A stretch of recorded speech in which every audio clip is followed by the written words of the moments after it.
Ano maipapayo mo, Sir Gus, dito kay Emilia? Kasi naman ang bait, pautang ng pautang, kita mo. Yung isa-shoutout Marami yung naman, pangalawa, talaga. Hindi, utang na naman. pero Naku. may kapalit.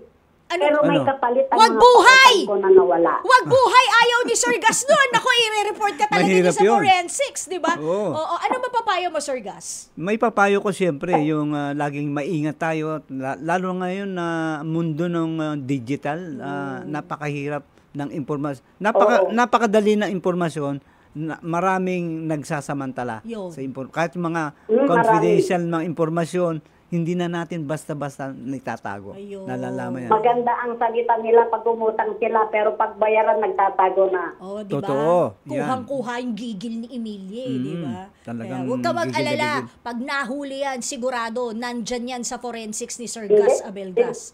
Pinabayaan ko na ma? Hindi! Pinabayaan ko na? Huhulihin, Hindi. tutugisin natin yan, Emilia. Hindi tayo papayag! Bahala na ang Diyos sa kanila. Hindi makapagtatago yan sa ating ginagamit na siyensya. Dahil? Dahil hindi Wala na. nagsisinungaling Wala ang na, ebidensya. Oh. Hindi ko na nakita, sir. Hindi ko na nakita. Wala na kaming komunikasyon.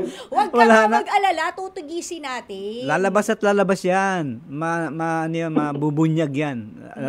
Kumuha lang kayo ng magandang pagkakataon. At lagi Ngayon, ipaalam niyo sa publiko. Sana marinig niya ngayon kung nakikinig siya sa radyo. Oh, sige na nga, anong pangalan? Sige na, anong pangalan? Anong Yan. pangalan? Beth Castillo ng Calapan Oriental, Mindoro. Naku. Pahiyaan na to. Magkano ang utang sa'yo? Magkano? Hindi ko na alam ma'am kasi may kwintas, may binayad sa kanya. Siya ang taga-kolekta ko mga noon. materyales. Oo. Anyways, ayan ha. O, tama na. Ano, Emilia, nakadalawa ka na. Baka kami naman ang mademanda. Hindi pa nagsisimula yung forensics. Ang ano namin, forensics, ha? Krimen, hindi legalities, ano. Pero, kung may, yung shoutout mo, yun na yun, di ba? Tama na sa akin ma'am yung marinig niya at kung magkonsensya siya, magbabayad siya. Pero Okay. hindi ko na iniisip yun. Nakalimutan ko na rin ma'am. Pagkatapos ng ma-high blood, God bless na lang daw, Sir Gus. Pero, okay, sige. Emilia, pwede bang si Sir Gus naman ang mag-shoutout? Kasi may bago, well, actually, nagbabalik, na show. Tama po ba? Season 2?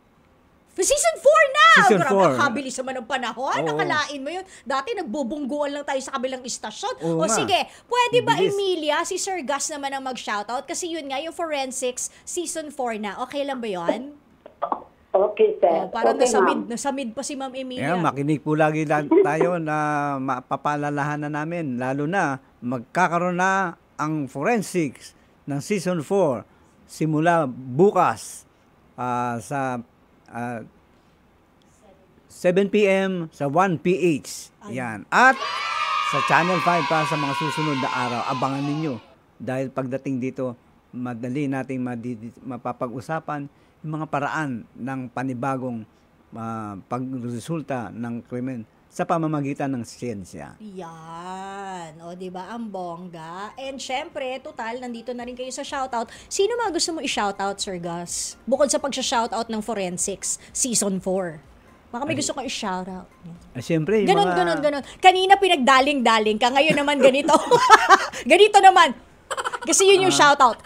Ganon. O, sino Yan. mga gusto mo i-shoutout? Ganon. Nagpapasalamat ako siyempre sa mga kaibigan nating taga PNP sapagkat kundi sa PNP sila nagsasagawa ng siyensya, mga science ng technology para ma-resolve ang krimen. At kayang-kaya yan basta't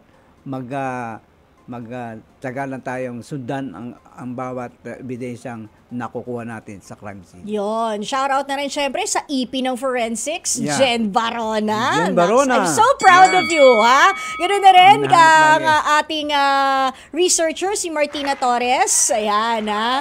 Ano to? At ang producer, si Jake Bacon. Bacon, Wow! yeah. Akalain mo yun, di ba? Teka lang, Sir Gus. Medyo may isang curious question lang ako. Kasi, di ba, iba na talaga ang technology ngayon. Seryoso iba na kasi talaga ang technology ngayon. Yun bang ibang mga cold case, for example, noong 80s, 90s na hindi natin ma-solve nun because of the pagka-moderno na ng teknolohiya, maaari na ba yun na paano bang tawag doon? Yung bubuhayin ulit yung kaso? Yes? Pwede, pero dahil sa katagalan na siguro ng una-una yung impormasyon at saka sa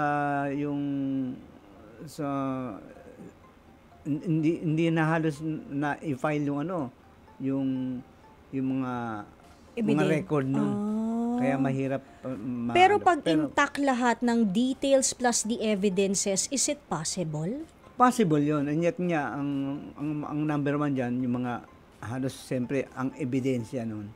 Halos hindi, kumbaga kung i-review sa bagong teknolohiya natin na madali, halos hindi na parang nasira na ng nature na science. Swerte nyo mga hype kayo.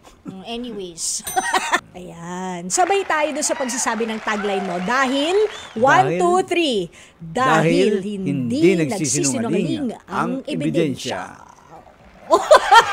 Pasado na ba ako? Pasado na ba ako sa Gas Abelga School of... Pasado na. Pasado na. Thank you so much, guys. Salamat Nice to see you. pagkakataon. Bump into you here sa stasyon. Okay,